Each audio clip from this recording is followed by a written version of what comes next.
Hey guys, welcome to the study with Mayank. मैं हूं आपका मयंक। हम लोगों की यहाँ पर NCERT हिस्ट्री क्लास 11th की पाठ्यपुस्तक विश्व इतिहास के कुछ विषय चल रही है। आज आपका इसी क्रम में अध्याय तीसरा है। यहाँ पर हम 3 महाद्वीपों में फैला हुआ साम्राज्य, इसका पार्ट 1 कवर करेंगे। तो चलिए स्टार्ट करते हैं आज का वीडियो। देखते हैं हमें क्या क्या डिस्कस करना है यहाँ पर। आज के अध्याय में हम लोग रोम साम्राज्य के बारे में जानेंगे। रोम साम्राज्य जो है यूरोप, पश्चिमी एशिया और उत्तरी अफ्रीका महाद्वीप में फैला हुआ था। यानी ये साम्राज्य जो था 3 महाद्वीपों में फैला हुआ था। तो इसी वजह से आपके अध्याय का नाम भी 3 महाद्वीपों में फैला हुआ साम्राज्य रखा गया है, क्योंकि रोमन साम्राज्य जो था 3 महाद्वीपों में फैला हुआ था। रोमन साम्राज्य की अगर हम बात करें तो रोमन साम्राज्य किसी एक वर्ग विशेष या किसी एक जाति विशेष से मिलकर नहीं बना था, बल्कि यहाँ पर कई प्रकार की संस्कृतियों वाले, कई प्रकार की संस्कृति पृष्ठभूमि वाले लोग रहते थे। इनमें से कई प्रकार की भाषाएं भी बोलते थे, यानी लोग जो थे भिन्न भिन्न प्रकार की भाषाएं बोलने वाले लोग थे। तो यह साम्राज्य जो है अनेक स्थानीय संस्कृतियों और भाषाओं के वैभव से संपन्न हुआ था। यहाँ पर अगर हम लोग स्त्रियों की बात करें तो यहाँ पर स्त्रियों की जो कानूनी स्थिति काफी सुदृढ़ थी, यानी स्त्रियों को कानूनी रूप से काफी ज्यादा अधिकार मिले हुए थे। अगर हम रोमन साम्राज्य की स्त्रियों की कानूनी अधिकारों की बात करें और इसको हम वर्तमान से कंपेयर करें तो हम ये पाते हैं वर्तमान में भी स्त्रियों को इतने अधिकार नहीं मिले हैं जितने रोमन साम्राज्य में मिले हुए थे। अर्थव्यवस्था की बात करें तो यहाँ की जो अर्थव्यवस्था है बहुत कुछ दास श्रम के बल पर आधारित थी। दास श्रम का मतलब क्या है? यानी फ्री के श्रमिक, ऐसे श्रमिक जिनके लिए हमें किसी प्रकार का भुगतान ना करना पड़े और हम उनसे मनमाना काम लें तो वो दास या गुलाम कहलाते हैं। तो यहाँ की अर्थव्यवस्था की अच्छी है या बुरी है, तो ये बात ये थी कि ये दास श्रम पर आधारित थी और इसकी वजह से जनता का अच्छा खासा भाग स्वतंत्रता से वंचित रह जाता था, क्योंकि यहाँ की जो प्रजा थी, प्रजा में मोस्टली दास हुआ करते थे जिनसे उनसे बेगार वगैरह या फिर मनमाना काम लिया जाता था। यहाँ पर साम्राज्य के बारे में ये भी बताया गया है कि ये साम्राज्य कब तक रहा है, कब तक ये साम्राज्य तीनों महाद्वीपों में रहा है और बाद में कैसे कैसे इसका कह सकते हैं कमी आनी स्टार्ट हो गई है। तो बताया गया है कि 5वीं शताब्दी और उसके बाद के समय से पश्चिम में साम्राज्य छिन्न भिन्न हो गया। यानी पश्चिम का मतलब इस वाले पोर्शन में साम्राज्य जो है ये छिन्न भिन्न हो गया है, लेकिन इसका जो पूर्वी वाला आधा भाग है इसमें ये अखंड और अत्यंत समृद्ध बना रहा है। ये बात यहां पर बताई गई है। तो आप लोग पहला पॉइंट नोट करेंगे, रोमन साम्राज्य में आज का अधिकांश यूरोप, पश्चिमी एशिया तथा उत्तरी अफ्रीका का बहुत बड़ा हिस्सा शामिल था। यह आपका पहला पॉइंट हो जाएगा। इसी पहले पॉइंट का पहला सब पॉइंट आप लिखेंगे, यह साम्राज्य अनेक स्थानीय संस्कृतियों और भाषाओं के वैभव से संपन्न था। इसका सेकंड सब पॉइंट, वहां स्त्रियों की कानूनी स्थिति काफी सुदृढ़ थी। इसका थर्ड सब पॉइंट आप नोट करेंगे, वहां की अर्थव्यवस्था बहुत कुछ दास श्रम के बल पर चलती थी। इसका थर्ड सब पॉइंट हो जाएगा। इसका चौथा सब पॉइंट आप यहां से लेकर 5वीं शताब्दी से लेकर और समृद्ध बना रहा यहां तक आप नोट कर लेंगे। तो आपके पहले पॉइंट में ही आपको रोमन साम्राज्य का ओवरव्यू पता चल जाएगा कि रोमन साम्राज्य किस प्रकार का था, वहां की सामाजिक सांस्कृति कैसी थी, यानी संस्कृति कैसी थी, लोग किस प्रकार के थे, स्त्रियों की दशा क्या थी, अर्थव्यवस्था कैसी थी और कब तक ये साम्राज्य अखंड बना रहा है, कब तक ये साम्राज्य इसका विस्तार तीनों महाद्वीपों में रहा है और कब इसका साम्राज्य का विस्तार कम होना स्टार्ट हो गया है। तो ये पता आपको पहले पॉइंट से ही चल जाएगा। तो चलिए आगे बढ़ते हैं। अब देखिए रोम साम्राज्य के बारे में जो जानकारी है, तो यहां पे बताया गया है कि रोम के इतिहासकारों के पास स्रोत सामग्री का विशाल भंडार है, जिससे रोम साम्राज्य के बारे में पता चलता है। और इन्होंने संपूर्ण स्रोत सामग्री को 3 वर्गों में डिवाइड कर लिया है, जिसमें पाठ्य सामग्री है, प्रलेख या दस्तावेज है, भौतिक अवशेष है। पाठ्य सामग्री में जो उस समय के समकालीन व्यक्ति रहे हैं, जो व्यक्ति जो रोमन साम्राज्य के समय में रहे हैं, तो उनके द्वारा जो वर्ष वृत्तांत लिखे गए हैं या फिर उस समय के पत्र, व्याख्यान, प्रवचन, कानून आदि की जो भी लिखा हुआ कानून वगैरह है या पुस्तकें वगैरह है उस समय की, तो उनसे हमें इसके बारे में जानकारी प्राप्त होती है। वहीं हम प्रलेख या दस्तावेजों की बात करें तो उस समय के जो उत्कीर्ण अभिलेख हैं या फिर पेपायरस पेड़ के पत्तों से बनी पांडुलिपियां हैं, जिस प्रकार से भारत में पांडुलिपियां ताड़ पत्रों की बनी होती थी, वैसे ही यहां पर पांडुलिपियां जो होती थी वो पेपायरस नाम का एक पेड़ है, इससे बनाई जाती थी। तो ये यहां पर बताया गया है। तो यहां पर दस्तावेजों में अगर हम बात करें तो उत्कीर्ण अभिलेख हैं और पेपायरस पेड़ के पत्तों से बनी पांडुलिपियां देखने को मिलती हैं। यहां पर अगर हम भौतिक अवशेषों में बात करें तो भौतिक अवशेषों में वही जो उत्खनन में चीजें प्राप्त हुई हैं, जिसमें इमारतें हैं, स्मारक हैं, अन्य प्रकार की संरचनाएं हैं, मिट्टी के बर्तन हैं, सिक्के, पच्चीकारी का सामान, तो ये सब चीजें प्राप्त हुई हैं। तो यहां पर आपने पहला पॉइंट तो ऊपर लिख लिया है। अब आप सेकंड पॉइंट लिखेंगे, रोम साम्राज्य के जानकारी के स्रोतों को 3 वर्गों में विभाजित किया जा सकता है। इसका पहला सब पॉइंट, का सब पॉइंट पाठ्य सामग्री। तो पाठ्य सामग्री के आगे आप डैश लगा के लिखेंगे। इसमें समकालीन व्यक्तियों द्वारा लिखे गए वर्ष वृत्तांत, पत्र, व्याख्यान, प्रवचन, कानून आदि। आप समझ जाएंगे कि आपके पाठ्य सामग्री में क्या क्या है, यानी इसमें वर्ष वृत्तांत हैं, पत्र, व्याख्यान, प्रवचन, कानून आदि हैं। सेकंड का खा वाला सब पॉइंट, यानी कि इसमें आपका आएगा प्रलेख या दस्तावेज। तो इसमें लिखेंगे उत्कीर्ण अभिलेख या पेपायरस पेड़ से बनी पांडुलिपियां। अगला इसका गा सब पॉइंट आप लिखेंगे। गा सब पॉइंट में क्या आएगा, यहां पर आप लिखेंगे भौतिक अवशेषों में क्या लिखेंगे आप, इमारतें, स्मारक, मिट्टी के बर्तन, सिक्के इत्यादि। तो ऐसे करके हमें रोम साम्राज्य के बारे में पता चल जाता है। रोम साम्राज्य की जो जानकारी है, इनके स्रोतों में हमारे पास 3 प्रकार के स्रोत हैं, पाठ्य सामग्री, प्रलेख या दस्तावेज और फिर भौतिक अवशेष। तो इन 3 सोर्सेज से हमें साम्राज्य की पूरी जानकारी प्राप्त हो जाती है। तो आपने यहां सेकंड पॉइंट के रूप में जैसा मैंने बताया है वैसे आपने नोट डाउन कर लिया होगा। देखिए यहां पर अगले वाले पैराग्राफ में इसकी भौतिक सीमाओं के बारे में जिक्र किया गया है कि इसका भौतिक विस्तार कहां से लेकर कहां तक था। यहां पर यह भी जिक्र किया गया है कि इसके पड़ोस में इसके प्रतिद्वंदी कौन से राज्य रहे थे, तो वो बात भी यहां पर बताई गई है। तो यहां लिखा गया है कि ईसा मसीह के जन्म से लेकर 7वीं शताब्दी के पूर्वार्ध में 630 के दशक तक की अवधि में अधिकांश यूरोप, उत्तरी अफ्रीका और मध्य पूर्व तक के विशाल क्षेत्र में 2 सशक्त साम्राज्य, जिसमें एक तो रोम साम्राज्य था और दूसरा ईरान साम्राज्य था, तो ये 2 साम्राज्यों का शासन था। इन दोनों ही साम्राज्यों के लोग जो थे वो आपस में प्रतिद्वंदी थे और इतिहास के अधिकांश टाइम में ये आपस में लड़ने में बिजी रहे हैं। यहाँ पे बताया गया कि इनके साम्राज्य की जो सीमाएं हैं वो कैसे अलग होती थी। तो यहाँ बताया गया है उनके साम्राज्य एक दूसरे के बिल्कुल पास थे और उन्हें भूमि की एक सकरी पट्टी जिसके किनारे फरात नदी बहा करती थी, ये अलग करती थी। अब देखिए यहाँ पर चूंकि हम तो पढ़ रहे हैं 3 महाद्वीपों में फैले हुए साम्राज्य रोम साम्राज्य को पढ़ रहे हैं, लेकिन फिर ईरान साम्राज्य का जिक्र आ रहा है, ये क्यों है भाई? ईरान साम्राज्य का तो आना नहीं चाहिए। देखिए यहाँ पर कई बार क्या है, आपके पुस्तक में ही रोम साम्राज्य का जिक्र करते करते कई बार कहीं कहीं पर प्रसंगवश ईरान साम्राज्य का जिक्र भी किया गया है। वो इसलिए किया गया है ताकि आप लोग कंपेयर कर पाएं कि दोनों में क्या अंतर था, रोम साम्राज्य किस प्रकार से ईरान साम्राज्य से अलग था। तो यहां पर अब आप लोग तीसरा पॉइंट लिखेंगे। तीसरे पॉइंट में आप लोग नोट डाउन करेंगे। यहां पर आप लिखेंगे 1ली शताब्दी से लेकर 7वीं शताब्दी के पूर्वार्ध तक अधिकांश यूरोप, उत्तरी अफ्रीका और मध्य पूर्व तक के विशाल क्षेत्र में 2 सशक्त साम्राज्यों ब्रैकेट में रोम और ईरान, ब्रैकेट में रोम और ईरान का शासन था। ठीक है, ऐसे करके आपका तीसरा पॉइंट हो जाएगा। इसी में सब पॉइंट, इनके लोग आपस में प्रतिद्वंदी थे और अधिकांश समय में वे आपस में लड़ते रहे और अधिकांश काल में या अधिकांश समय में वे आपस में लड़ते रहे। इसी का सेकंड सब पॉइंट, उनके साम्राज्य एक दूसरे के बिल्कुल पास थे और उन्हें भूमि की एक सकरी पट्टी जिसके किनारे फरात नदी बहा करती थी, ये अलग करती थी। तो ऐसे करके आपको रोम साम्राज्य और इसके प्रतिद्वंदी ईरान साम्राज्य के बारे में पता चल जाएगा कि इनके संबंध ईरान साम्राज्य के साथ किस प्रकार के संबंध थे, मधुर थे या फिर कठोर संबंध थे। तो आपने जान लिया कि प्रतिद्वंदी संबंध थे, अक्सर एक दूसरे में लड़ाई झगड़ा चलता रहता था। आगे यहां पर मैप दिया गया है और मैप के जरिए इनकी सीमाओं का विस्तार समझाने का प्रयास किया गया है कि ये कहां से लेकर कहां तक इनका भौगोलिक विस्तार था, समझाने का प्रयास किया गया है। यहां पर यही बताया गया है कि यदि आप नीचे दिए गए मानचित्र पर नजर डालें तो देखेंगे यूरोप और अफ्रीका के महाद्वीप, इन दोनों को एक समुद्र अलग करता है और इस समुद्र का नाम है भूमध्य सागर। यानी भूमध्य सागर जो है ऊपर यूरोप महाद्वीप को, नीचे अफ्रीका महाद्वीप से अलग करता है।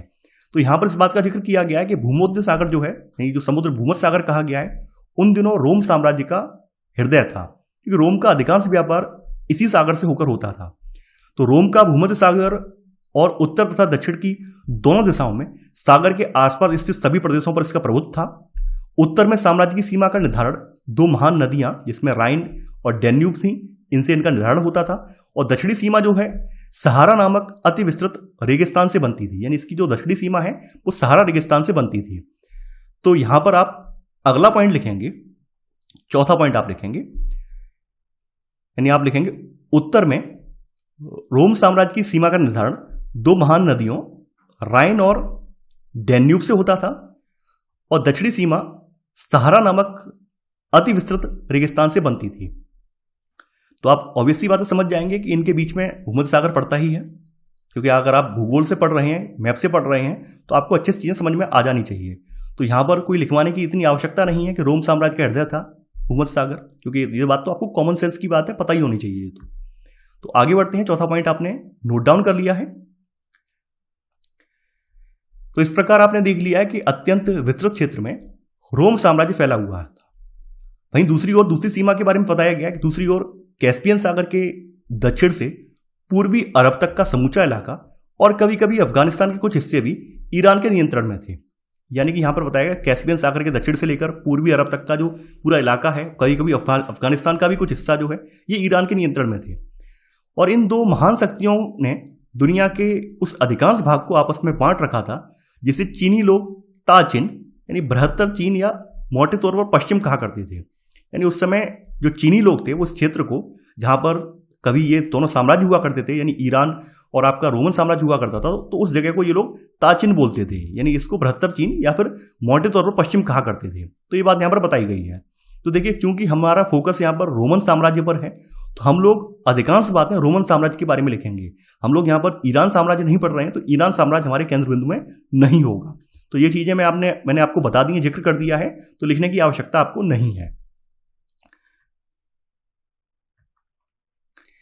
अब आपकी अगली हेडिंग है साम्राज्य का आरंभिक काल। तो देखिए, इस हेडिंग के अंतर्गत हम लोग रोमन साम्राज्य की शासन व्यवस्था को जानेंगे कि रोमन साम्राज्य की शासन व्यवस्था पहले कैसी थी और बाद में इसमें क्या बदलाव आया है, वो सब जानने का प्रयास करेंगे। तो रोमन साम्राज्य को मोटे तौर पर दो चरणों में बांटा जा सकता है, जिन्हें पूर्ववर्ती और परवर्ती चरण कह सकते हैं। पूर्ववर्ती का मतलब होता है पहले का और परवर्ती का मतलब होता है बाद का। इन दोनों चरणों के बीच तीसरी शताब्दी का समय आता है, जो इन्हें दो ऐतिहासिक भागों में विभाजित करता है। अर्थात तीसरी शताब्दी से पहले का जो चरण है उसको पूर्ववर्ती कहा जाएगा और इसके बाद का जो चरण है उसको परवर्ती कहा जाएगा। तो हम लोग पूर्ववर्ती और परवर्ती चरण में शासन व्यवस्था में क्या क्या परिवर्तन आया है वो सब जानने का यहाँ पर प्रयास करेंगे। देखिए, आपके पैराग्राफ में समझाने का प्रयास किया गया है कि दो महाशक्तियों और उनसे संबंधित साम्राज्यों में एक बड़ा अंतर यह था कि रोमन साम्राज्य सांस्कृतिक दृष्टि से ईरान की तुलना में कहीं अधिक विविधतापूर्ण था। जैसा कि आप लोग पहले पॉइंट के पहले सब पॉइंट में आप देख चुके हैं कि रोमन साम्राज्य जो था, इसमें कई प्रकार की संस्कृतियों को, कई प्रकार की भाषा बोलने वाले लोग इनसे मिलकर बना था और इसी वजह से काफी ये समृद्ध था। वहीं अगर हम इसको ईरान के साम्राज्य से कंपेयर करें तो आप ये देखेंगे इस अवधि के दौरान पारथियाई तथा बाद में ससानी राजवंशों ने ईरान पर शासन किया और जिन लोगों पर शासन हुआ उनमें अधिकतर ईरानी थे। यानी ईरान साम्राज्य को अगर इससे हम कंपेयर करें तो हम ये पाते हैं कि ईरान में इतनी ज्यादा विविधता नहीं थी। ईरान में लगभग सांस्कृतिक एकता थी, यानी एक जैसे ही लोग थे, एक प्रकार की संस्कृति को फॉलो करने वाले लोग थे। जबकि रोमन साम्राज्य में एक प्रकार की संस्कृति वाले लोग नहीं थे, बल्कि विविधतापूर्ण संस्कृति वाले लोग थे जिनकी भिन्न भिन्न भाषाएं भी थी। तो ये अंतर हम ये पाते हैं। इसके विपरीत रोमन साम्राज्य ऐसे क्षेत्रों तथा संस्कृतियों का एक मिला जुला रूप था, जो कि मुख्यतः सरकार की एक साझी प्रणाली द्वारा एक दूसरे के साथ जुड़े हुए थे। देखिए, यहां पर समझने वाली बात यह है, क्योंकि ईरान के जो राजवंश में, यहां पर ईरान के राजवंश में, ईरान में क्या है, ईरान में राजवंश का जिक्र किया गया है। यानी ईरान की शासन व्यवस्था में राजवंश का जिक्र किया गया है। राजवंश का मतलब आप समझ गए होंगे कि राजा जो है वो सर्वोपरि है, राजा सबसे प्रमुख है और राजा जो है वहां की शासन व्यवस्था चला रहा है। लेकिन रोमन साम्राज्य की हम यहाँ पर देख पा रहे हैं, यहाँ पर सरकार का जिक्र किया गया। सरकार का मतलब क्या है, यहाँ पर किस प्रकार की सरकार हुआ करती थी वो हम जानेंगे।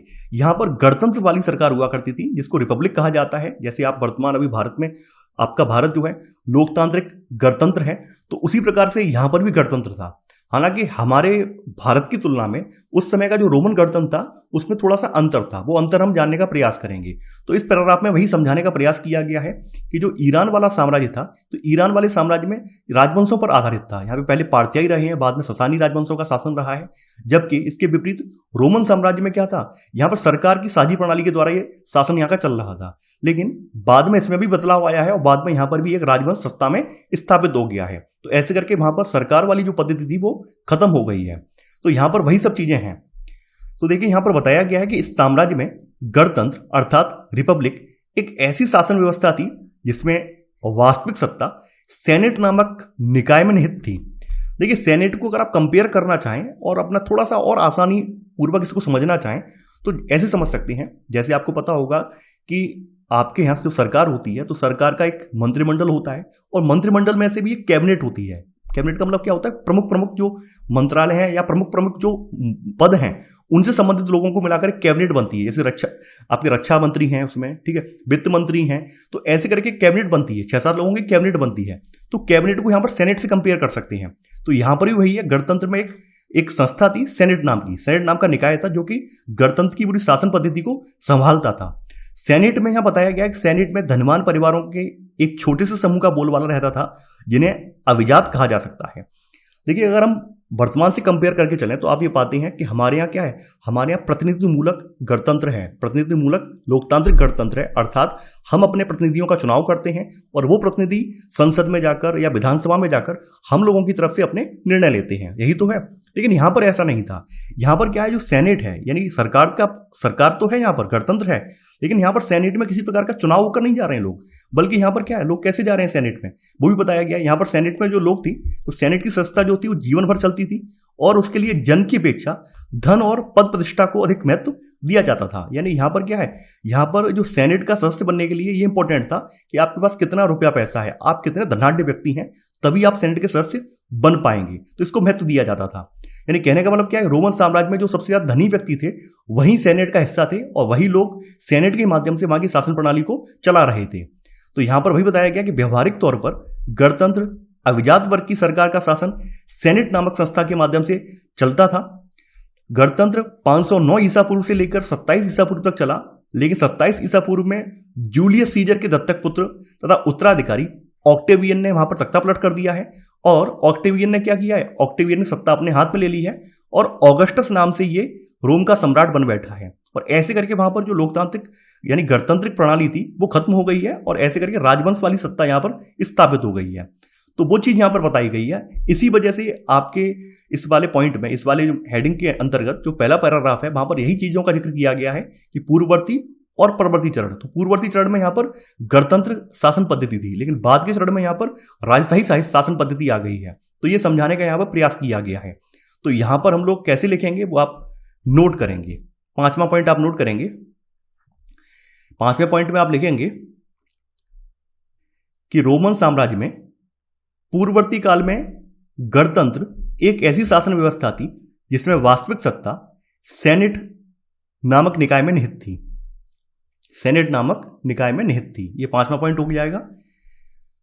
5वें का सब पॉइंट आप नोट करेंगे। यहां पर सेनेट में धनवान परिवारों के एक छोटे से समूह का बोलबाला रहता था जिन्हें अभिजात कहा जा सकता था।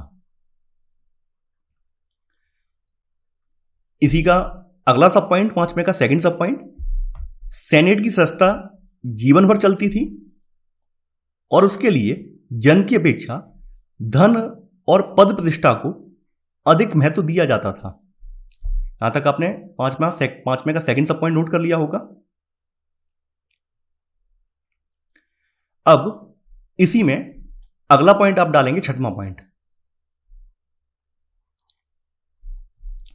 गणतंत्र 509 ईसा पूर्व से 27 ईसा पूर्व तक चला, लेकिन 27 ईसा पूर्व में जूलियस सीजर के दत्तक पुत्र तथा उत्तराधिकारी ऑक्टेवियन ने तख्ता पलटकर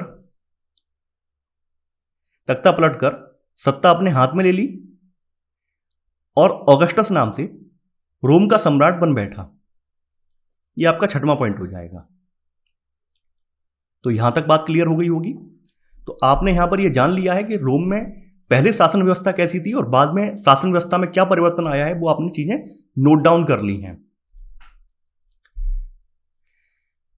अब देखिए, यहां पर जो पैराग्राफ स्टार्ट होता है वो यहां से अब स्टार्ट होगा। यहां पे बोला गया है, प्रथम सम्राट ऑगस्टस ने 27 ईसा पूर्व में जो राज्य स्थापित किया था उसे प्रिंसिपेट कहा जाता था।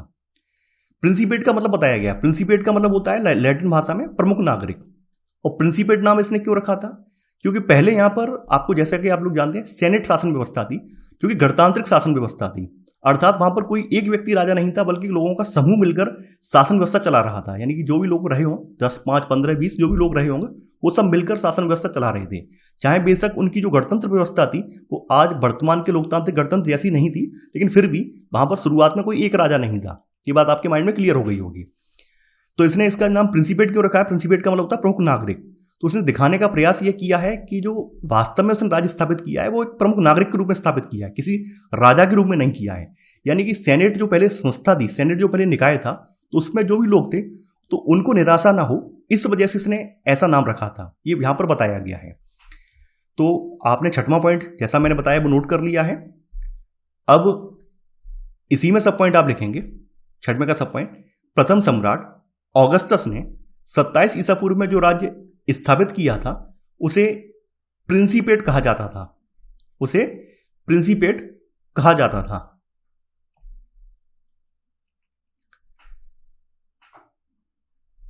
ठीक है, यहां तक आपने लिख लिया होगा। आगे बढ़ते हैं।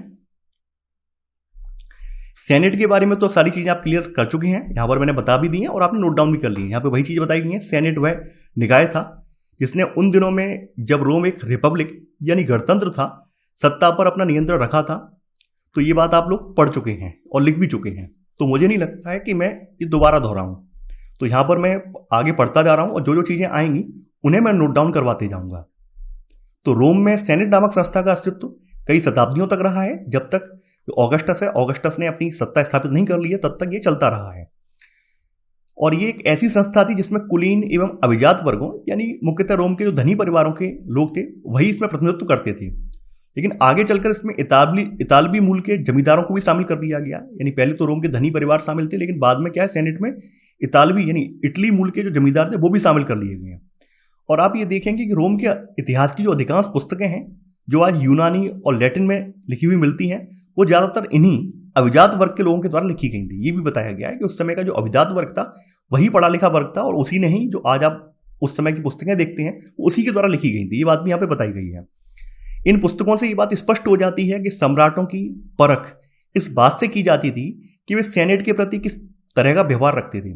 कहने का मतलब ये है कि सेनेट के प्रति अगर शासक का व्यवहार मृदुल होगा, शासक का व्यवहार अच्छा होगा, तो ये लोग अपनी पुस्तकों में अपने शासक की, ऑगस्टस की जमकर तारीफ करते थे। अगर ऑगस्टस का व्यवहार इनके प्रति विरुद्ध होता था, इनके प्रति अच्छा प्रतिकूल होता था, तो ये लोग उसकी बुराई भी करते थे।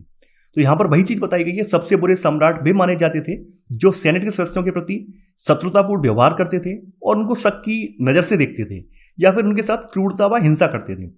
क्योंकि सेनेट वाली व्यवस्था पहले से चली आ रही थी और ऑगस्टस ने तो बाद में अपना शासन व्यवस्था स्थापित की है, तो ऑब्वियस सी बात है सेनेट वाले लोगों के प्रति अगर ये अनादर प्रस्तुत करेगा, उनका सम्मान नहीं करेगा, तो उन्हें भी बुरा लगेगा। क्योंकि पहले भाई 10-15 लोग मिलकर शासन व्यवस्था चला रहे थे, अब केवल एक व्यक्ति यहां पर शासन व्यवस्था चला रहा है, तो ऐसे में सेनेट वाले लोग तो बुरा मान ही जाएंगे। तो वही सब चीजें हैं। आगे हम बताया गया है कि कई जो सेनेटर हैं ये गणतंत्र युग में लौटने के लिए तरसते थे, लेकिन अधिकतर सेनेटरों को यह एहसास जरूर हो गया था कि ये अब असंभव है, क्योंकि अब ऑगस्टस ने शासन स्थापित कर लिया है। तो अब जब राजशाही स्थापित हो गई है तो गणतंत्र लाना रोम में मुश्किल है। ये बात भी ये लोग जानते थे, लेकिन कोशिश ये करते थे कि भाई पहली वाली संस्था जो है वो लागू हो जाए, क्योंकि उसमें इनकी मनमानी थी, अपने हिसाब से शासन चला रहे थे। लेकिन अब ऐसा नहीं था, अब यहाँ पर कोई एक व्यक्ति राजा बन चुका था। तो आपने छठा पॉइंट और छठवें का सब पॉइंट नोट कर लिया है, और जो कहानी थी वो कहानी भी मैंने आपको पढ़कर बता दी है, और वो कहानी भी आपको अच्छे से समझ में आ गई होगी। तो यहां पर हमें कुछ चीजें हमारी जो छूट रही थी वो हम पहले नोट डाउन करेंगे।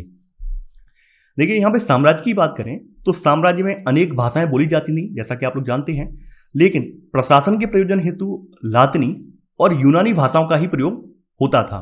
तो आप 7वां पॉइंट लिखेंगे, यहां लिखेंगे रोमन साम्राज्य में अनेक भाषाएं बोली जाती थी, लेकिन प्रशासन के प्रयोजन हेतु लातिनी तथा यूनानी भाषाओं का ही प्रयोग होता था।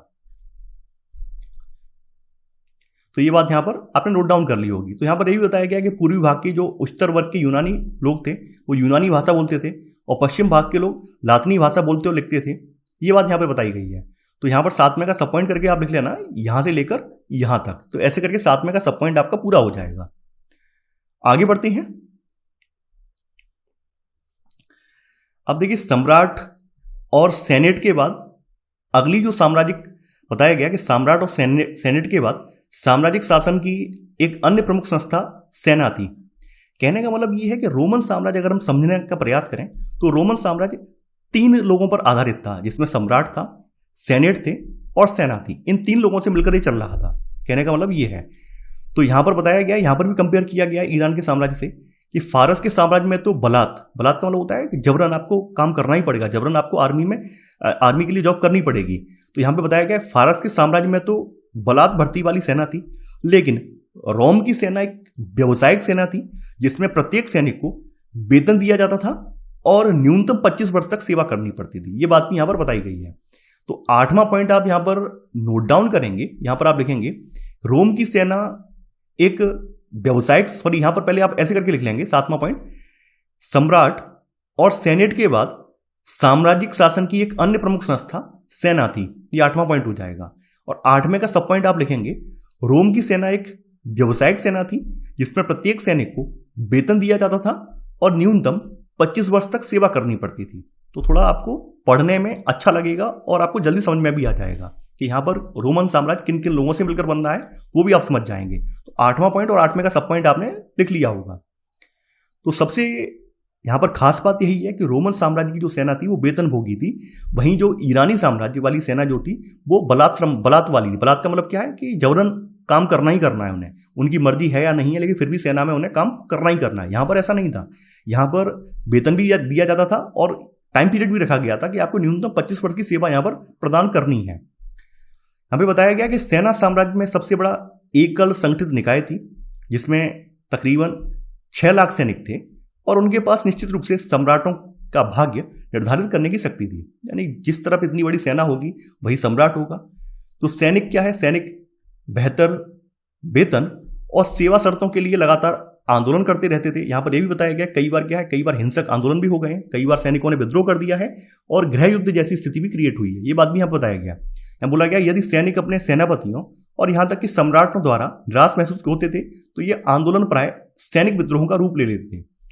यह भी ध्यान रहे कि रोम सेना की जो तस्वीर हमारे सामने पेश की गई है वह उन इतिहासकारों द्वारा तैयार की गई थी जो सेनेट के प्रति सहानुभूति रखते थे। यानी कि ऑब्वियसली इतिहासकार कौन थे? इतिहासकार वही तो लोग थे जो सेनेट में थे, यानी कि उच्च वर्गों के लोग, यानी अभिजात वर्ग के लोग जो इतिहासकार थे, उन्हीं ने तो इतिहास लिखा है, उन्हीं ने तो पूरा विवरण दिया है कि लोग किस प्रकार के थे, सेना किस प्रकार की थी, हमारा राजा किस प्रकार का था। अगर राजा का उनके प्रति व्यवहार अच्छा है तो उसके लिए तारीफों के पुल बांध देते थे, और राजा का व्यवहार अगर अच्छा नहीं है तो उसकी बुराई करते थे। तो उसी अकॉर्डिंग किताबों में लिखा गया है। अब देखिए यहां बोला गया कि सेनेट जो है वो सेना से घृणा करती थी और उससे डरती थी क्योंकि वह प्राय अप्रत्याशित हिंसा कर सकती। ऑब्वियस सी बात है भाई, सेना जो होगी, सेना अपने सेनेट की बात थोड़ी ना सुनेगी, सेना तो सीधा सीधा सम्राट की बात मानेगी। सेना इसकी बात, यानी सेनेट की बात थोड़ी ना मानेगी। सेनेट तो पुरानी संस्था हो गई है, अब सेनेट का कोई महत्व भी नहीं रह गया है। अब तो जो कुछ है वो राजा है, यानी सम्राट है, सम्राट जो कहेगा वही सेना फॉलो करेगी। तो इस वजह से सेनेट जो थी वो सेना से घृणा करती थी। तो यहां पर आप 8वें का सब पॉइंट यहां नोट करेंगे, सेकंड सब पॉइंट यहां लिखेंगे, सेनेट सेना से घृणा करती थी और उससे डरती थी क्योंकि वह प्राय अप्रत्याशित हिंसा का स्रोत थी। आगे बढ़ेंगे। अब देखिए यहां पर वही सब चीजें जिक्र की गई हैं संक्षेप में। सम्राट, अभिजात वर्ग यानी सेनेट और सेना साम्राज्य के राजनीतिक इतिहास में 3 मुख्य खिलाड़ी थे, और अलग अलग सम्राटों की जो सफलता है वो इस बात पर निर्भर करती थी कि वे सेना पर कितना नियंत्रण रख पाते हैं। यानी जो लोग सेना पर अच्छा खासा नियंत्रण रख पाते थे वही सफल शासक बन पाते थे। अगर जो लोग जो सेना है, सेना पर नियंत्रण नहीं रख पाते थे तो ऐसे में देश गृह युद्ध का शिकार हो जाता था। तो ये बात भी यहां पर बताई गई है। आगे चलकर यहां पर एक बात और बोली गई है, सिंहासन यथासंभव पारिवारिक वंश क्रम पर आधारित था। यानी यहां पर वंश वाले, यानी कहने का मतलब क्या, पिता की जो गद्दी है वो उसके बेटे को मिलती थी, चाहे बेटा उसका स्वयं का बेटा हो या फिर दत्तक पुत्र हो, इससे फर्क नहीं पड़ता है, सेना भी उसे स्वीकार करती थी। तो यहां पर वही बोला गया पिता का राज्य पुत्र को मिलता था, चाहे यह नैसर्गिक हो अथवा ग्रहण किया हुआ उत्तराधिकारी दत्तक, और सेना भी इस सिद्धांत को पूरी तरह मानती थी। तो यहां पर 9वां पॉइंट आप यहां से लेकर यहां तक आप नोट डाउन कर लेंगे। ठीक है, यहां तक आपने नोट कर लिया होगा। इसमें एग्जाम्पल भी दिया गया है। तो एग्जाम्पल में उदाहरणार्थ यानी एग्जाम्पल टिबेरियस, इसका टाइम पीरियड 14 से लेकर 37 ईस्वी, जो रोम सम्राटों की लंबी कतारों लिख लेना, जो दूसरा रोम सम्राट था, प्रिंसिपेट की स्थापना करने वाले ऑगस्टस ने उसे गोद लिया था। थोड़ी भाषा कम हो जाएगी। टिबेरियस, इसका टाइम पीरियड, जो दूसरा रोम सम्राट था, प्रिंसिपेट की स्थापना करने वाले ऑगस्टस ने उसे गोद लिया था। तो यहां तक आपका 9वां पॉइंट आपने 9वें का सब पॉइंट, यानी सब पॉइंट से मतलब उदाहरण भी यहां पर इसमें नोट कर लिया है। चलिए आगे बढ़ते हैं। यहां पर कुछ चीजें और बताई गई हैं। यहां पर ऑगस्टस का पीरियड और ऑगस्टस के बाद में जो सम्राट हुए हैं उनके पीरियड का जिक्र किया गया है। तो यहां बोला गया है कि प्रथम 2 शताब्दियों में अन्य देशों के साथ कोई युद्ध नहीं हुए। उसका रीजन ये था कि शुरुआत में जो रोमन साम्राज्य काफी लंबा चौड़ा था, तो शुरुआत में ऐसी जरूरत महसूस नहीं की गई कि अब इसका विस्तार किया जाए। शुरुआत में जितना इसका भाग था उतना ही रहने दिया गया। तो ऑगस्टस का जो शासनकाल है वो शांति के लिए याद किया जाता है, क्योंकि ऑगस्टस के शासनकाल में किसी भी प्रकार की हिंसा या युद्ध नहीं हुए और ना ही सीमाओं के विस्तार का प्रयास किया गया। लेकिन साम्राज्य के प्रारंभिक विस्तार में एकमात्र अभियान सम्राट त्राजान ने 113 से लेकर 117 ईस्वी में चलाया, जिसके द्वारा उसने फरात नदी के पार के क्षेत्रों पर निरर्थक कब्जा कर लिया था। लेकिन उसके उत्तराधिकारियों ने उन इलाकों को छोड़ दिया। यहां पर यह भी बताया गया है, यानी कि वैसे तो ऑगस्टस का टाइम पीरियड शांति के लिए याद किया जाता है, लेकिन फिर भी एक ऐसा व्यक्ति हुआ है जिसने निरर्थक अभियान चलाया है और कुछ क्षेत्रों पर कब्जा भी कर लिया है। हालांकि बाद में उन उत्तराधिकारियों के इलाकों को छोड़ भी दिया है, ये बात भी यहां पर जिक्र की गई है। यानी कहने का मतलब ये है कि शुरुआत में ऑगस्टस के पीरियड में किसी प्रकार के बड़े बड़े सैन्य अभियान नहीं हुए हैं, किसी प्रकार के बड़े बड़े युद्ध नहीं लड़े गए हैं। तो यहां पर आप अगला पॉइंट आप लिखेंगे, 10वां पॉइंट आप लिखेंगे, ऑगस्टस का शासनकाल शांति के लिए याद किया जाता है। शांति के लिए याद किया जाता है, ये 10वां पॉइंट आपका हो जाएगा। आगे बढ़ते हैं। अब देखिए यहां पर जो त्राजन है इसके बारे में बताया गया है। सम्राट त्राजन का स्वप्न यानी भारत विजय का इसका सपना है, वो बताया, इसका जिक्र किया गया है।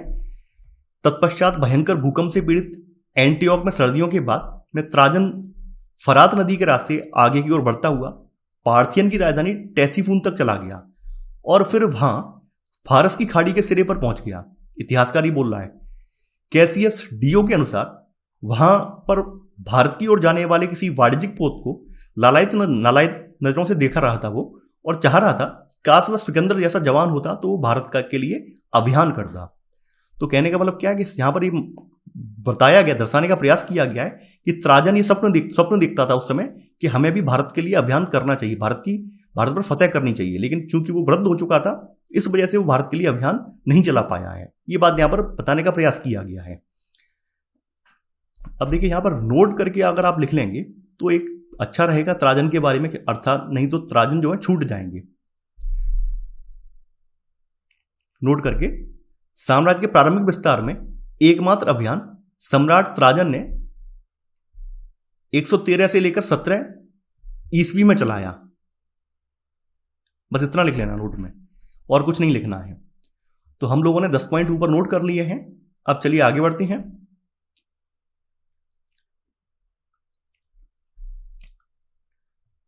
अब देखिए यहां पर इसके अड़ोसी पड़ोसियों के बारे में जिक्र किया गया है। तो यहां पर बोला गया है कि इस काल की एक विशेष उपलब्धि यह रही है कि रोमन साम्राज्य के प्रत्यक्ष शासन का क्रमिक रूप से काफी विस्तार हुआ है।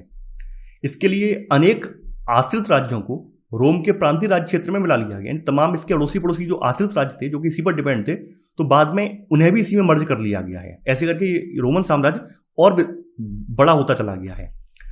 निकटवर्ती पूर्व ऐसे राज्यों से भरा पड़ा था, लेकिन दूसरी शताब्दी के प्रारंभिक वर्षों तक जो राज्य फरात नदी के पश्चिम में अर्थात रोम राज्य क्षेत्र की ओर पड़ते थे उन्हें भी रोम द्वारा हड़प लिया गया। निकटवर्ती का मतलब क्या है? निकटवर्ती का मतलब जैसे निकटवर्ती पूर्व का मतलब है भूमध्य सागर के बिल्कुल पूर्व का इलाका, खास करके सीरिया, फिलिस्तीन और मेसोपोटामिया के जो प्रांत हैं, तो ये सब भी रोमन साम्राज्य के अंग बना लिए गए। तो रोमन साम्राज्य में इन्हें भी मर्ज कर लिया गया था। और ये भी यहाँ पे बताया गया कि ये सब साम्राज्य जो थे, छोटे छोटे जो राज्य थे, ये भी काफी समृद्ध थे। जैसे बताया गया हेराट के राज्य से प्रतिवर्ष 54 लाख दिनारियस यानी कि 1,25,000 किलोग्राम सोने के बराबर आमदनी होती थी। दिनारियस रोम का एक चांदी का सिक्का होता था जिसमें लगभग 4.5 ग्राम विशुद्ध चांदी होती थी। तो यहां पर अब आप 11वां पॉइंट आप लिखेंगे। 11वें पॉइंट में यहां पर इसकी जो रोमन साम्राज्य की मुद्रा है वो भी आप लिख लेंगे कि दिनारियस रोम का एक चांदी का सिक्का होता था जिसमें लगभग 4.5 ग्राम विशुद्ध चांदी होती थी। तो ये आपका 11वां पॉइंट हो जाएगा।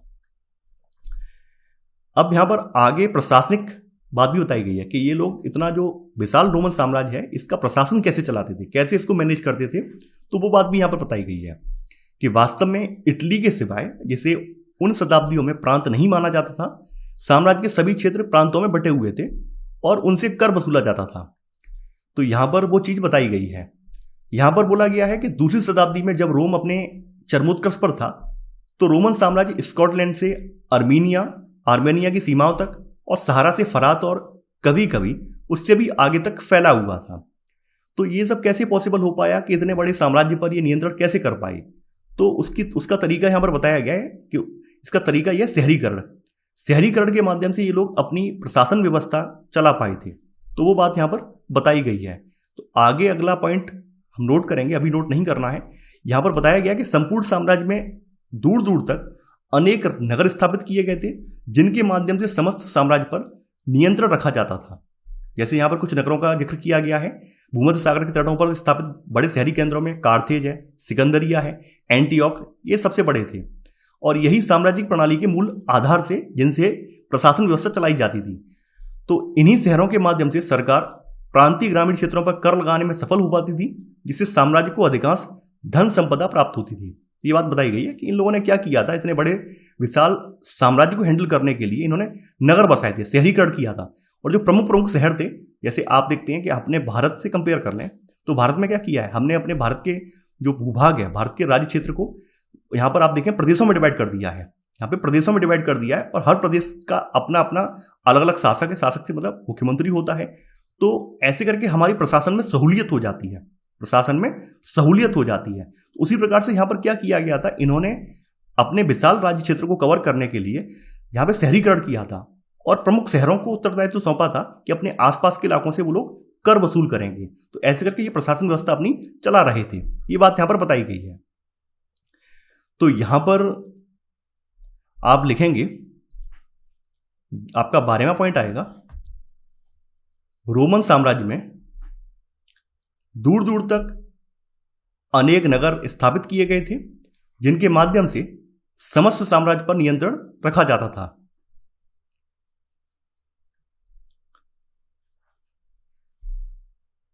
एग्जाम्पल के तौर पर शहरी केंद्र में कौन कौन से हैं, एग्जाम्पल लिख लेना। शहरी केंद्र कार्थेज, सिकंदरिया तथा एंटियाक।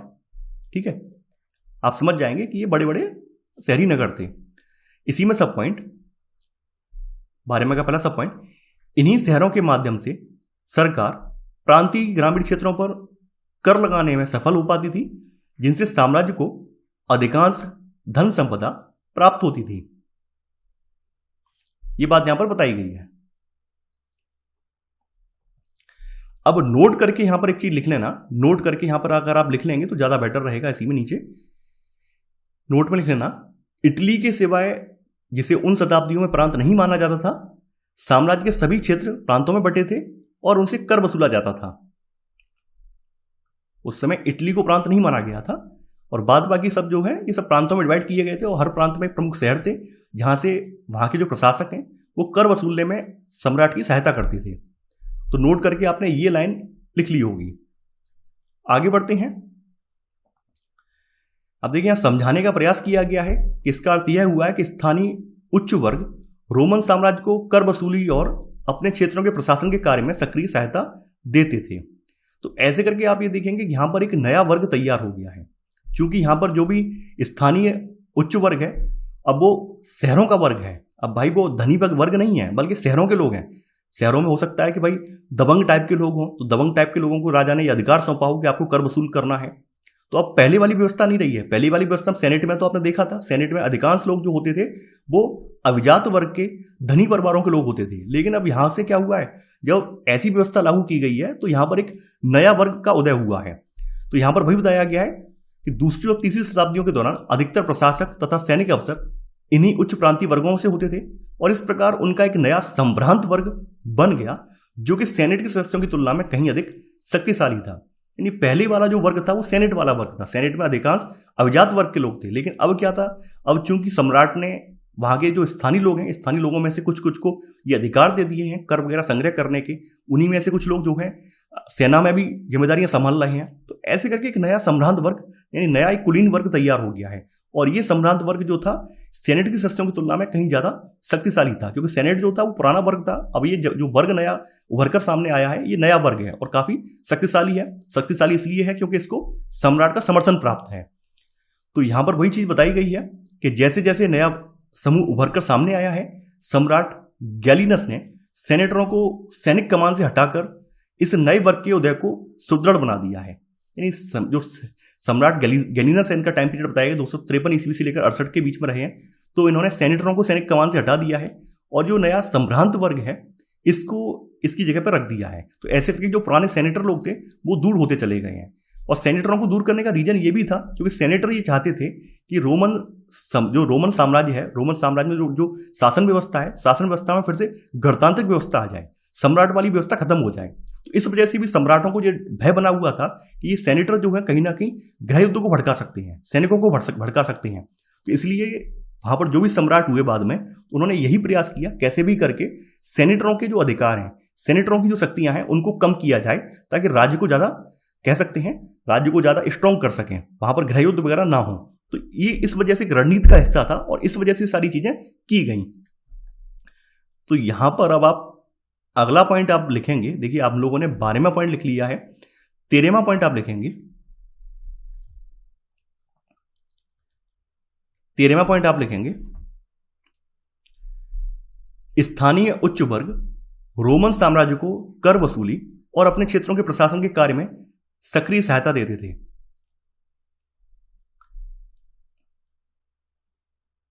इस प्रकार उनका एक नया संभ्रांत वर्ग बन गया जो कि सेनेट के सदस्यों की तुलना में कहीं अधिक शक्तिशाली था। ये 13 का पहला सब पॉइंट हो जाएगा। 13 का सेकंड सब पॉइंट हो जाएगा आपका, सम्राट गैलिनस ब्रैकेट में 253 से लेकर 68, इन्होंने सेनेटरों को सैनिक कमान से हटाकर इस नए वर्ग के उदय को सुदृढ़ बना दिया। तो आपका 13वें का पहला सब पॉइंट, 13वें का सेकंड सब पॉइंट आपने नोट डाउन कर लिया होगा। तो ऐसे करके आप ये समझ जाएंगे कि भाई ये जो नया वर्ग है कैसे बना है और इस वर्ग में और पुराने वाले सेनेटर वर्ग में क्या अंतर है, आप वो भी एक्सप्लेन कर पाएंगे एग्जाम में। अब देखिए यहां पे संक्षेप में भी चीजें बताई गई हैं। संक्षेप में पहली शताब्दी के बाद वाले वर्षों में और दूसरी शताब्दी के दौरान तथा तीसरी शताब्दी के प्रारंभिक वर्षों में सेना तथा प्रशासन में अधिकाधिक लोग प्रांतों से लिए जाने लगे क्योंकि इन क्षेत्रों के लोगों को भी नागरिकता मिल चुकी थी। प्रांत का मतलब क्या है, जो भी रोमन साम्राज्य के प्रांत थे उन प्रांतों से भी लोग लिए जाने लगे क्योंकि उन प्रांतों को भी प्रांतों के लोगों को नागरिकता मिलने लगी है। तो ऐसे करके वहां के लोग भी अब सेना में जाने लगे हैं। तो ऐसे करके आप ये देखेंगे संभ्रांत वर्ग वाला जो तबका है ये तबका बढ़ता चला गया है। पहले तो केवल कुछ अभिजात वर्ग के लोग ही जाते थे सेनेटर में, लेकिन अब यहां पर ऐसा नहीं है क्योंकि यहां पर योग्यता भी मायने रखती है। भाई योग्यता के आधार पर भर्ती होती होगी, तो योग्यता से जब भर्ती होने लगी तो यहां पर इनके जो अन्य प्रांत थे यहां से भी लोग सेना में जाने लगे। अब यहां से लोग सेना में जाने लगे तो लोग जो उच्च दक्षता रखते थे, उच्च कौशल रखते थे, तो ऐसे करके सम्राट की निगाह में आते गए और वो लोग अपने अपने ऊंचे पदों को प्राप्त करके संभ्रांत वर्ग में शामिल होते चले गए। तो ये समझाने का यहां पर प्रयास किया गया है। अब देखिए यहां पे पहले बोला गया कि पहले इटली तक की नागरिकता सीमित थी, लेकिन बाद में अन्य प्रांतों को भी नागरिकता दे दी गई। ये बात भी यहां बोली गई है। यहां पर बताया गया है कि सेनेट पर कम से कम तीसरी शताब्दी तक इतालवी मूल के यानी इटली के मूल के लोगों का प्रभुत्व बना रहा है, लेकिन बाद में प्रांतों से लिए गए सेनेटर बहुसंख्यक हो गए हैं। क्योंकि आप लोग जानते थे पहले केवल इतालवी यानी इटली के क्षेत्र वाले लोगों को ही नागरिकता प्राप्त थी, लेकिन जैसे जैसे रोमन साम्राज्य में आसपास के पड़ोसी अन्य प्रांत भी जुड़ते गए हैं और उन प्रांतों के लोगों को नागरिकता मिलने लगी है, तो उन प्रांतों से भी लोग आने लगे हैं। तो ऐसे करके जो इटली का प्रभुत्व बना हुआ था वो प्रभुत्व यहां पर खत्म होता गया है। तो यहां पर आप 14वां पॉइंट आप नोट करेंगे कि सेनेट पर कम से कम तीसरी शताब्दी तक इतालवी मूल के लोगों का प्रभुत्व बना रहा है, लेकिन बाद में प्रांतों से लिए गए सेनेटर बहुसंख्यक हो गए। सेनेटरों से अब अभिप्राय क्या है, जो भी प्रांतों से सैनिक या जो भी कर वसूलने वाले वहां के स्थानीय प्रशासक लिए जाते थे, तो वो लोग नए सेनेटर वर्ग में शामिल होते चले गए हैं। तो ऐसे करके जो पुराना वाला सेनेटर वर्ग था जो कि अभिजात लोगों से मिलकर बना था, वो कहीं ना कहीं कम होता चला गया है। तो यही चीजें बताई गई हैं कि इन प्रवृत्तियों से पता चलता है कि साम्राज्य में राजनीतिक और आर्थिक दोनों ही दृष्टियों से इटली का पतन होता चला गया था और भूमध्य सागर के अपेक्षाकृत अधिक समृद्ध और शहरीकृत भागों जैसे स्पेन के दक्षिणी हिस्सों, अफ्रीका और पूर्वी भागों में नए संभ्रांत वर्गों का उदय हो रहा था। क्योंकि क्या है कि नए प्रांतों को जब मान्यता मिल गई, नए प्रांतों के लोगों को नागरिकता दी जाने लगी है, तो ऐसे करके जो पहले लोग इटली से ही जाते थे, इतालवी मूल के ही लोग जाते थे, अब अन्य प्रांतों से भी जाने लगे हैं। तो ऐसे करके इतालवी मूल के लोगों का प्रभुत्व सेनेटर वर्ग में कम होता चला गया है और अन्य प्रांतों के लोगों का प्रभुत्व जो है बढ़ता चला गया है। तो कहीं ना कहीं इटली का पतन होता चला गया है। तो यहां पर ये सब चीजें लिखने वाली नहीं है, लेकिन आप समझ जाएंगे। मेरा मानना यह है कि जो चीजें मैंने यहां पर बताई हैं, समझाई हैं, इनसे आप समझ जाएंगे कि इटली का पतन क्यों हुआ है। यहां पर रोम के बारे में कुछ चीजें और बताई गई हैं कि रोम के संदर्भ में नगर एक ऐसा शहरी केंद्र था जिसके अपने दंडनायक अर्थात मजिस्ट्रेट, नगर परिषद सिटी काउंसिल और अपना एक सुनिश्चित राज्य क्षेत्र था, जिसमें उसके अधिकार क्षेत्र में आने वाले कई ग्राम शामिल थे। तो यहां पर आप 15वां पॉइंट आप नोट कर लेना और 15वां पॉइंट आपका यहां से लेकर यहां तक आ जाएगा। ये आपका 15वां पॉइंट हो जाएगा और आप इस पॉइंट के जरिए समझ पाएंगे कि शहरी प्रशासन में कौन कौन था। दंडनायक थे, नगर परिषद थी और अपना एक सुनिश्चित राज्य क्षेत्र था जिसमें उसके अधिकार क्षेत्र में आने वाले कई ग्राम भी शामिल थे। यहां पर कुछ चीजें और बताई गई हैं। जैसे बताया गया कि आमतौर पर शाही अनुकंपा के कारण गांवों का दर्जा बढ़ाकर उन्हें शहरों का दर्जा दिया गया और शहरों को गांव का दर्जा दिया जा सकता था। देखिए, ऐसा इसलिए कहा गया है क्योंकि शहरों को ज्यादा सुविधाएं उपलब्ध थी, क्योंकि शहर जो थे कर संग्रहण का प्रमुख केंद्र थे और आसपास के गांवों से ये कर वसूला करते थे। तो शहरों में किसी भी प्रकार के संसाधनों का अभाव नहीं होता था, यानी यहां पर अकाल पड़े, सूखा पड़े, इन्हें कोई फर्क नहीं पड़ता था। शहरों में संसाधन बने रहते थे क्योंकि शहर क्या थे, शहर गांव वासियों से लगातार उनका शोषण करके उनसे कर वसूला करते थे। तो यहां पर भी वही बोला गया, किसी शहर में रहने का लाभ यही था कि खाने की कमी और अकाल के दिनों में भी इसके ग्रामीण इलाकों की तुलना में इसमें बेहतर सुविधाएं प्राप्त होने की संभावना रहती थी। अब देखिए, जिक्र यहां पर छोटा सा जिक्र किया गया है। यहां पर डॉक्टर गैलन के अनुसार, डॉक्टर गैलन इतिहासकार हैं, तो इनके अनुसार रोमन शहरों का ग्रामीण क्षेत्रों के साथ बर्ताव कैसा था ये बताया गया है। तो यहां बताया गया कई प्रांतों में लगातार कई वर्षों से पड़ रहे अकाल ने साधारण से साधारण बुद्धि वाली आदमी को भी यह बात बता दिया था कि लोगों में कुपोषण के कारण बीमारियां हो रही हैं और शहर में रहने वाले लोगों का फसल कटाई के शीघ्र बाद अगले पूरे वर्ष के लिए पर्याप्त मात्रा में खाद्यान्न अपने भंडारों में भर लेना एक रिवाज था। यानी शहर वालों को ये मतलब नहीं था गांव वाले भूखे मरे या फिर उनके लिए कुछ बचे या ना बचे, लेकिन शहर वाले ये करते थे, कर के रूप में अपने जो भंडार गृह हैं वो पूरे भर लेते थे। सारा गेहूं, जौ, सेम तथा मसूर और दालों का काफी बड़ा हिस्सा शहरियों द्वारा ले जाने के बाद भी कई प्रकार की दालें किसानों के लिए बची रह गई थी। सर्दियों के लिए जो कुछ भी बचा था उसे खा पीकर खत्म कर देने के पश्चात देहाती लोगों को वसंत ऋतु में अस्वास्थ्यकर खाद्यों पर निर्भर रहना पड़ता था। उन्हें पेड़ों की टहनियां, छालें, जड़ें, झाड़ियां, अखाद्य पेड़ पौधे और पत्ते खाकर किसी तरह अपने प्राणों को बचाए रखा। यानी कहने का मतलब क्या है, जो शहरी लोग थे तो शहरी लोग इतना ज्यादा शोषण ही इनका करते थे, इतना ज्यादा इनको चूस लेते थे कि इनके लिए कुछ बचता ही नहीं था और मजबूरी में इन सबको अपने सर्वाइव करने के लिए ये सब करना पड़ता था। इस बात का जिक्र यहां पर किया गया है। यहां पर कुछ चीजों का और भी जिक्र किया गया है। यहां पर शहरों में रहने वाले लोगों की जो जीवन शैली है, उनका रहन सहन है, उनके जो खान पान है या उनके मनोरंजन का जो तरीका है, उसका जिक्र पैराग्राफ में किया गया है। तो वो चीजें यहां पर आपको देखने को मिलेंगी। बताया गया कि सार्वजनिक स्नान गृह रोम के शहरी जीवन की एक खास विशेषता थी। यानी स्विमिंग पूल टाइप जो सार्वजनिक स्नान गृह हैं वो इनके शहरी जीवन की खास विशेषता थी। वहीं ईरान में इस तरह के कार्य करना वर्जित था क्योंकि वहां के पुरोहित वर्ग जो थे वो जल को बहुत पवित्र वस्तु मानते थे और सार्वजनिक स्नान में उन्हें जल का अपवित्रीकरण दिखता था, इसलिए ईरान में इस तरह की चीजों की मनाही थी।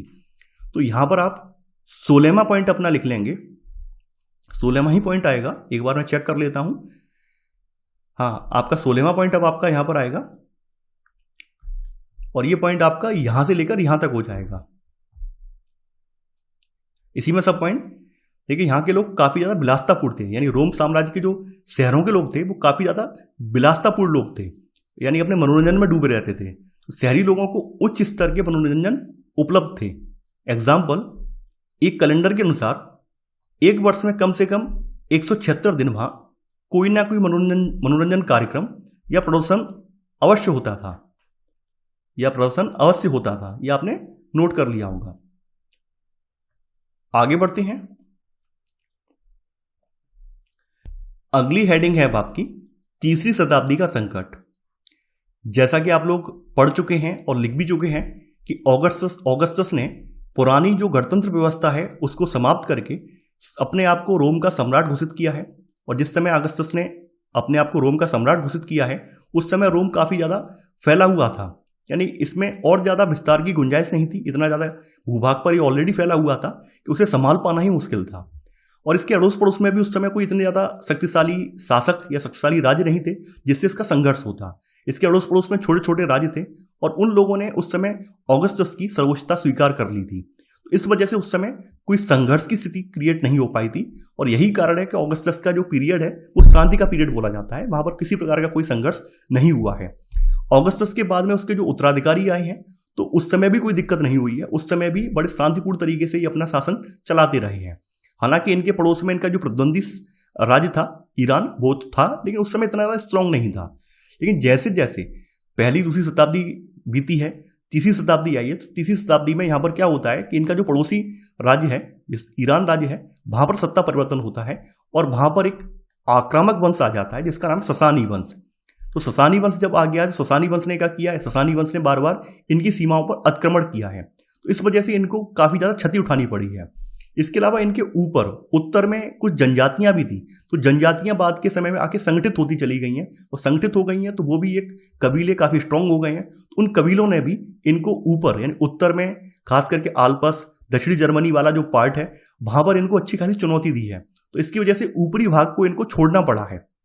इसके अलावा यहाँ पर आप ये देखेंगे 30 शताब्दी में यहाँ पर जो इनकी सत्ता है, इनके क्योंकि आंतरिक कलह के चलते यहाँ पर 47 वर्षों में 25 सम्राट चेंज हो गए हैं। तो यही जो पूरा संकट है इसको तीसरी शताब्दी का संकट बोला जाता है। तो देखिए, जैसा कि मैंने यहाँ पर आपको कहानी के रूप में समझा दिया है, तो अब आप लोग क्या करेंगे, अब आप लोग नोट डाउन करते जाएंगे। जो जो चीजें मैं बोलता जाऊं उसको आप लिखते जाएंगे। तो 17वां पॉइंट आपका आएगा। 17वें पॉइंट में आप लिखेंगे पहली और दूसरी शताब्दियों में, पहली और दूसरी शताब्दियां शांति, समृद्धि तथा आर्थिक विस्तार की प्रतीक थी। पहली और दूसरी शताब्दियां शांति, समृद्धि तथा आर्थिक विस्तार की प्रतीक थी। इसी में सब पॉइंट, तीसरी शताब्दी में तनाव उभरा। तीसरी शताब्दी में तनाव उभरा जब ईरान के ससानी वंश, जब ईरान के ससानी वंश के बार बार रोम साम्राज्य पर आक्रमण हुए। जब ईरान के ससानी वंश के बार बार रोम साम्राज्य पर आक्रमण हुए। यहां तक आपने नोट कर लिया होगा। विराम लगाकर इसके आगे आप लिखेंगे इस बीच या इसी बीच जर्मन मूल की जनजातियां, इनमें ब्रैकेट में एलमनाई, फ्रैंक और गोथ ब्रैकेट क्लोज, ने रोमन साम्राज्य के विभिन्न प्रांतों पर कब्जा कर लिया, जिससे साम्राज्य में अस्थिरता आई। तो जैसी मैंने भाषा बताई है वो भाषा अगर आपने नोट कर ली होगी तो थोड़ा शॉर्ट हो जाएगा और पढ़ने में भी आपको आसानी होगी। देखिए, यहां पर इतना ज्यादा कालक्रम का यहां पर जिक्र करने से कोई फायदा नहीं है, क्योंकि कालक्रम इतना ज्यादा यहां पर एक्यूरेट भी नहीं है। तो यहां पर अगर आपको कहानी के रूप में भी आपको चीजें पता हैं और आप अगर एग्जाम में पेपर में लिखकर आते हैं तो भी एग्जामिनर उसमें अच्छे खासे नंबर आपको देकर जाएगा। तो ये चीजें आपने 17वां पॉइंट और 17वें का सब पॉइंट नोट कर लिया होगा। अब 17वें का सेकंड सब पॉइंट अब आप यहां पर नोट करेंगे। इसमें लिखेंगे तीसरी शताब्दी में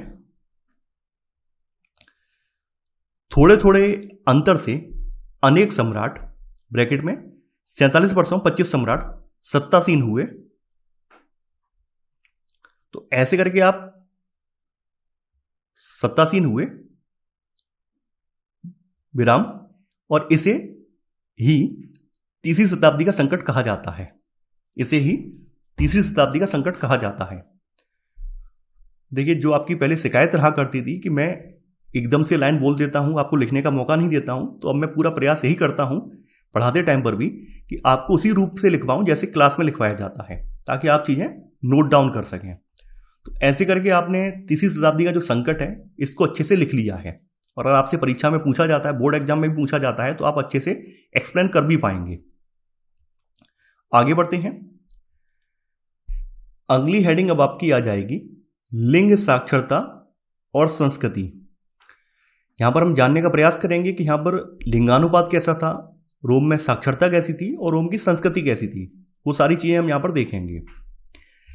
तो अगर रोम की बात करें तो रोम समाज में एकल परिवार का व्यापक चलन था, यानी रोम समाज में एकल परिवार अर्थात न्यूक्लियर फैमिली का व्यापक रूप से चलन था। न्यूक्लियर फैमिली का आशय होता है कि हम दो, हमारे दो, पति पत्नी और उनके बच्चे, दो बच्चे, ठीक है, ये न्यूक्लियर फैमिली होती है। अब न्यूक्लियर फैमिली में भी एक बात बताई गई है कि यहाँ पर जो वयस्क पुत्र होते थे, वयस्क का मतलब क्या, बड़ा बेटा या वयस्क हो जाते थे बच्चे जब, तो वो अपने पिता के साथ नहीं रहते थे। इसके अलावा वयस्क भाई भी बहुत कम शादी परिवार में रहते थे, अर्थात वयस्क होने के बाद जब पुत्र शादी कर लेते थे तो वो अपने पिता के घर में नहीं रहते थे बल्कि अलग रहने लगते थे। ये बात यहाँ पे बताई गई है। अब लेकिन यहाँ पे एक चीज और जिक्र की गई है, ये बात बताई गई है कि दासों को परिवार में सम्मिलित किया जाता था, क्योंकि रोमवासियों के लिए परिवार की यही अवधारणा थी। जैसा कि हम लोगों ने स्टार्टिंग में ही देखा था कि यहाँ की अर्थव्यवस्था जो थी वो दासों पर निर्भर करती थी, यहाँ के समाज में दासों का अहम योगदान था। तो इस वजह से ये परिवार में ये लोग दासों को शामिल करते थे।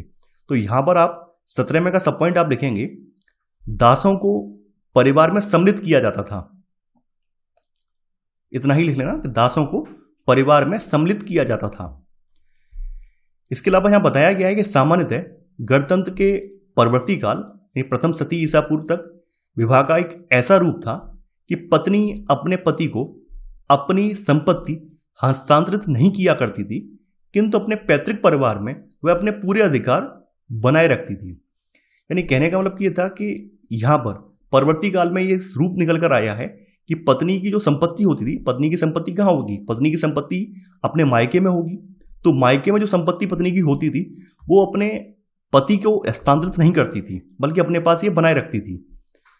महिला का दहेज वैवाहिक अवधि के दौरान उसके पति के पास चला जाता था, किंतु महिला अपने पिता की मुख्य उत्तराधिकारी बनी रहती थी और अपने पिता की मृत्यु होने पर उसकी संपत्ति की स्वतंत्र मालिक बन जाती थी। कहने का मतलब ये है कि भाई चाहे बेशक यहां पर पति महिला से ऊपर है, लेकिन फिर भी जो पत्नी की मायके की संपत्ति है वो पत्नी की ही रहती थी। वो उसकी उत्तराधिकारी जो है उसका दामाद नहीं बनता था, बल्कि उसकी बेटी ही रहती थी। ये बात यहां पे बताई गई है। इस प्रकार रोम की महिलाओं को संपत्ति के स्वामित्व व संचालन में व्यापक कानूनी अधिकार प्राप्त थे। तो यहां पर आप 18वां पॉइंट आप लिखेंगे, यहां पर आप लिखेंगे कि रोम की महिलाओं को संपत्ति के स्वामित्व व संचालन में व्यापक अधिकार प्राप्त थे। इतना आप 18वां पॉइंट में लिख लेंगे और आप समझ जाएंगे अब व्यापक अधिकार किस प्रकार के प्राप्त थे, ये भी आप समझ जाएंगे। अब देखिए यहां पर कुछ चीजें और भी बताई हैं दूसरे शब्दों में, जैसे कानून के अनुसार पति पत्नी को संयुक्त रूप से एक वित्तीय हस्ती नहीं बल्कि अलग अलग दो वित्तीय हस्तियां माना जाता था और पत्नी को पूर्ण वैधिक स्वतंत्रता प्राप्त थी। तलाक देना अपेक्षाकृत यहां पर आसान था और इसके लिए पति और पत्नी दोनों इनके द्वारा केवल एक विवाह भंग करने के इरादे से सूचना देना ही काफी था और इससे तलाक हो जाता था। यानी आप समझ सकते हैं कि यहाँ पर आज के जैसा बहुत लंबा चौड़ा कानून नहीं था कि आपको सालों साल वेट करना पड़े, ऐसा कुछ नहीं था। दोनों की रजामंदी होनी चाहिए और आपको तलाक मिल जाएगा। दूसरी ओर पुरुष 28, 29 या 30 से लेकर 32 की आयु में विवाह करते थे, जबकि लड़कियों की शादी की उम्र जो थी वो 16 से लेकर 18 और 22 से लेकर 23 साल की आयु में इनकी शादी की जाती थी। यानी यहां पर आप देखेंगे यहाँ पे पति और पत्नी की आयु के बीच में काफी ज्यादा डिफरेंस देखने को मिल रहा है। यहां पे वही बताया गया, इसलिए पति और पत्नी के बीच आयु का अंतराल है ये बना रहता था। तो यहां पर अब आप लोग नोट करेंगे जो चीजें हैं। 18वां पॉइंट आपने लिख लिया होगा, 18 का सब पॉइंट, तलाक देना अपेक्षाकृत आसान था। 18 का सब पॉइंट आप लिख लेना। इसी में अगला 19वां पॉइंट आप लिखेंगे, रोम में पुरुष 28 से 29, 30 से 32 की आयु में विवाह करते थे, जबकि लड़कियों की शादी 16 से 18 व 22 से 23 साल की आयु में की जाती थी। ठीक है, ये 19वां पॉइंट हो जाएगा। आगे बढ़ते हैं। अब बताया गया कि विवाह आमतौर पर परिवार द्वारा नियोजित होते थे इसमें कोई संदेह नहीं है कि महिलाओं पर उनके पति अक्सर हावी रहते थे, चाहे बेशक महिलाओं को काफ़ी ज़्यादा कानूनी अधिकार भी मिले थे, संपत्ति का अधिकार भी था, लेकिन इन सब के बावजूद भी उनके जो पति हैं वो अक्सर उन पर हावी रहते थे। अब जैसे यहाँ एक जिक्र किया गया कैथोलिक बिशप ऑगस्टीन का, तो ये बताते हैं कि इनकी माँ जो है, इनकी माँ को इनके पिता कई बार पीटा करते थे, उसका जिक्र इन्होंने किया है।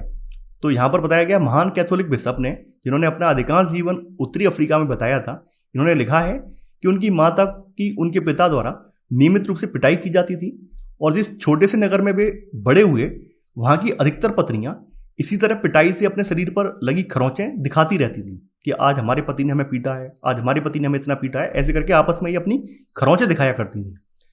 तो यहाँ पर यही चीज़ यहाँ पर बताई गई है। तो यहाँ पर आपने 19वां पॉइंट लिख लिया होगा, 19वें में सब पॉइंट करके लिख लेना। विवाह आमतौर पर परिवार द्वारा नियोजित होते थे और महिलाओं पर उनके पति अक्सर हावी रहते थे। तो इसे आप समझ जाएंगे, हावी का मतलब ये होता है कि उनकी मार पिटाई करते थे। इसके अलावा यहां पर आप ये देखेंगे, यहां पर यही नहीं है, इतना ही यहां पर काफी नहीं है। जो पिता हैं, पिता के अपने बच्चों पर भी अत्यधिक कानूनी अधिकार थे, यानी पिता जो है अपने बच्चों को अच्छी खासी मार कुटाई तो कर ही सकता था, इसके अलावा उन्हें जान से भी मार सकता था। तो वही बात बताई गई है। अंततः पिताओं का अपने बच्चों पर अत्यधिक कानूनी नियंत्रण होता था, कभी कभी तो दिल दहलाने वाली सीमा तक। जैसे अवांछित बच्चों के मामले में बताया गया है, उन्हें जिंदा रखने या मार डालने तक का कानूनी अधिकार प्राप्त था। ऐसी जानकारी मिलती है कि कभी कभी पिता शिशुओं को मारने के लिए उन्हें ठंड में छोड़ देते थे। ये बात भी यहाँ पे बताई गई है। यानी कहने का मतलब क्या है कि यहाँ पे पितृसत्तात्मक समाज था और उसमें भी पिता का जो रोल था वो काफी ज्यादा कठोर था, चाहे अपनी पत्नी के प्रति हो या फिर अपने बच्चों के प्रति हो। इतना सॉफ्ट नहीं था, बल्कि काफी ज्यादा कठोर था। ये बात यहाँ पर निकल कर आती है। तो यहां पर आप 20वां पॉइंट आप लिखेंगे, 20वां पॉइंट आप लिखेंगे, पिताओं का अपने बच्चों पर अत्यधिक कानूनी नियंत्रण होता था, कानूनी नियंत्रण होता था। वे पिताओं को उन्हें जिंदा रखने या मार डालने तक का कानूनी अधिकार प्राप्त था। ऐसे करके आपका 20वां पॉइंट पूरा हो जाएगा। आगे बढ़ते हैं। अब बात करते हैं साक्षरता क्या थी, लिटरेसी क्या था। तो यहां पर यह बात निकल कर आती है कि निश्चित बात है कि काम चलाऊ साक्षरता थी। काम चलाऊ का मतलब कि लिख पढ़ सकते थे। तो काम चलाऊ साक्षरता की दरें साम्राज्य के विभिन्न भागों में काफी अलग अलग थी। पोम्पेई नगर में जो 79 ईस्वी में ज्वालामुखी फटने से दफन हो गया था, तो यहां पे बताया गया, इस बात का यहां पे ठोस प्रमाण मिलता है कि वहां काम चलाऊ साक्षरता व्यापक रूप से विद्यमान थी। पोम्पेई की जो मुख्य गलियां हैं, इनकी दीवारों पर अंकित विज्ञापन और समूचे शहर में अवरेखण पाए जाते थे। ये बात यहां पर बताई गई है। इसके विपरीत मिस्र में आज भी सैकड़ों पेपायरस बचे हुए हैं, जिन पर अत्यधिक औपचारिक दस्तावेज जैसे कि संविदा पत्र आदि लिखे गए हैं। लेकिन यहां पर वही कंपेयर किया गया कि यहां पर साक्षरता दर काफी ज्यादा नहीं थी, केवल काम चलाऊ थी। तो यहां पर आपका 21वां पॉइंट आपका आएगा, रोम में काम चलाऊ साक्षरता की दरें साम्राज्य के विभिन्न भागों में काफी अलग थीं। ये 21वां पॉइंट हो जाएगा। अब यहां पर नोट करके आप यहां पर लिख लेना, नोट करके पोम्पेई के बारे में, पोम्पेई के बारे में वैसे मूवी बन चुकी है हॉलीवुड में, तो नोट करके लिख लेना, पोम्पेई नगर 79 ईस्वी में ज्वालामुखी फटने से दफन हो गया था। तो ऐसे करके आपको पता चल जाएगा, पोम्पेई रोम का एक नगर था जो कि 79 ईस्वी में ज्वालामुखी फटने से दफन हो गया। ये नोट करके आपने लिख लिया होगा। तो आपने साक्षरता के बारे में यहां पर चीजें जान ली हैं कि साक्षरता कैसी थी, और यहां पे कंपेयर भी किया गया है मिस्र से, कि मिस्र में आज भी आपको काफी ज्यादा पेपायरस के जो है पत्र देखने को मिल जाएंगे। इसके अलावा मिस्र में लिपि का भी अच्छा खासा विकास हुआ। लिपि का विकास होने की वजह से जो मिस्र की जो भी आप देखते हैं पिरामिड वगैरह, तो पिरामिडों पर भी अच्छा खासा लेखन देखने को मिल जाएगा। लेकिन यहां पर इतना ज्यादा नहीं है। यहां पर भी बताया गया कि ये दस्तावेज आमतौर पर व्यावसायिक लिपिकों द्वारा लिखे जाते थे। ये दस्तावेज अक्सर हमें ये बताते हैं कि अमुक व्यक्ति का अथवा पढ़ या लिख नहीं सकता था। किंतु यहां भी साक्षरता निश्चित रूप से कुछ वर्गों के लोगों में अपेक्षाकृत अधिक व्यापक थी, जैसे कि सैनिकों, फौजी अफसरों और संपदा प्रबंधकों में। यानी यहां पर भी बताया गया कि यहां पर भी यहाँ पर साक्षरता दर जो मिस्र है, मिस्र में साक्षरता दर रोम से ज़्यादा थी, लेकिन फिर भी यहाँ पर कुछ ऐसा वर्ग था जिसकी साक्षरता अधिक थी, जिसमें सैनिक, फौजी अफसर और समता प्रबंधक ये ज़्यादा शिक्षित थे, आम जनता के मुकाबले ये ज़्यादा शिक्षित थे। ये बात यहाँ पे बताई गई है। देखिए लिखना नहीं है, लिखना तो केवल हमने जो चीज़ें बताई हैं वही नोट डाउन करनी है। 21वां पॉइंट आपने लिख लिया है, आगे बढ़ते हैं। अब यहाँ पे सांस्कृतिक विविधता के बारे में जिक्र किया गया है। तो रोमन साम्राज्य में सांस्कृतिक विविधता कई रूपों और कई स्तरों में दिखाई देती है, जैसे धार्मिक संप्रदायों, स्थानीय देवी देवताओं की भरपूर विविधता, बोलचाल की अनेक भाषाएं, वेशभूषा की विविध शैलियां, अलग अलग भोजन है इनके, सामाजिक संगठन है, ठीक है, यहाँ तक कि उनकी बस्तियों के भी अनेक रूप हैं। ये सब चीज़ें बताई गई हैं। जैसे कुछ चीज़ें कही गई हैं कि अरामाइक निकटवर्ती पूर्व, कम से कम फरात के पश्चिम में, का प्रमुख भाषा समूह था, और मिस्र में कॉप्टिक, उत्तरी अफ्रीका में प्यूनिक तथा बर्बर, और स्पेन तथा उत्तर पश्चिम में केल्टिक भाषा बोली जाती थी। यानी इससे आप समझ सकते हैं कि इसके जो अलग अलग प्रांत हैं, अलग अलग प्रांतों में अलग अलग भाषा बोली जाती थी, परंतु इनमें बहुत सी भाषाई संस्कृतियां पूर्णतः मौखिक थी। यानी इनमें से मोस्टली जो भाषाएं थी इनकी लिपि विकसित नहीं हुई थी और ये मौखिक रूप से बोली जाती थी। ये बात भी यहाँ पे बताई गई है। तो यहाँ पर आपने 21वां पॉइंट नोट कर लिया है। अब आपका 22वां पॉइंट आपका आएगा।